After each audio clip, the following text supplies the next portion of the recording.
Attention, le Tour prend un coup de jeune de tous les maillots distinctifs. Le maillot blanc est celui qui aura été le plus disputé. Et pourtant, quand on regarde le classement, rien ne semble bouger.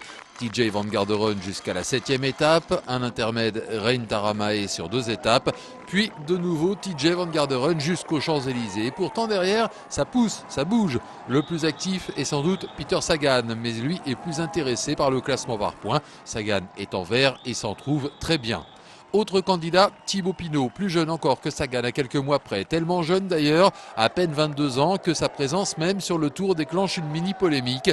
A-t-il déjà sa place parmi les grands? Il répond oui, en allant chercher l'étape de Porrentruy en solitaire, seulement encouragé par son boss de la FDJ, Marc Madiot, qui s'époumonne à ses côtés dans le final. Pinot ne l'entend même pas, obsédé par son but sur les champs. C'est Van Garderen qui finira en blanc, mais derrière, Pinot et Sagan ont pris date. Des punaises ou des clous, on ne sait pas bien. En tout cas, pas vraiment le chose qui pousse spontanément sur le bitume. Le 15 juillet, ils apparaissent pourtant entre Limoux et Foix, au sommet du mur de Péguerre, la dernière difficulté de la journée. Les coureurs sont victimes de crevaisons à répétition. La victime la plus illustre, mais aussi une des plus touchées, Cadel Evans, déjà pas franchement à la fête dans ce Tour 2012. Comble de malchance, le porteur d'eau qui vient le secourir crève lui aussi.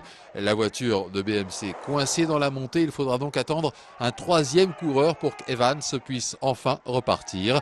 Devant, Wiggins se montre fair-play. Même s'il ignore la raison de ces crevaisons, il décide en patron responsable du peloton qu'on ne déclenche pas une attaque quand votre rival subit des ennuis mécaniques.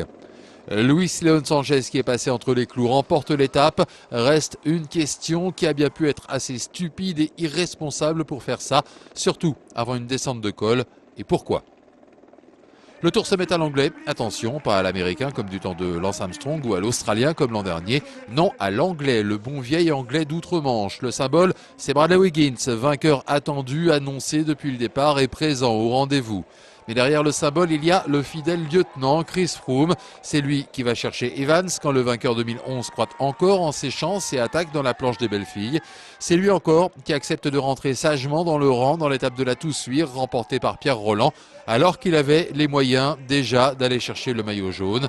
C'est lui qui accepte encore de tracter Wiggins dans la montée de Peyragudes avec un regard qui en dit long sur la supériorité évidente de Froome, supériorité qu'il accepte de remiser jusqu'au bout. Froome aura été d'une loyauté à toute épreuve. Il termine 2e de ce Tour en attendant le sien de Tours, peut-être l'an prochain.